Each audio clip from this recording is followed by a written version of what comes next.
How to add device in Amazon Prime Video account.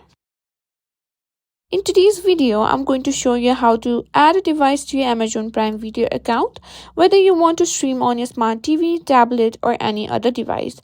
I'll walk you through the steps, so let's get started.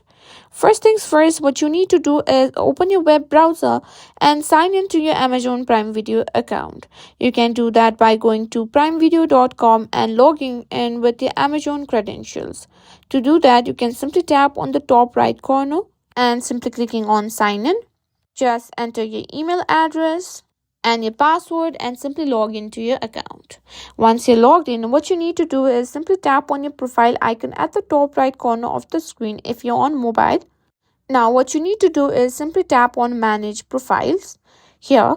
Now if you want to add a new device, simply tap on add new, and depending on the device you're using, you can simply choose who is using and what you're using.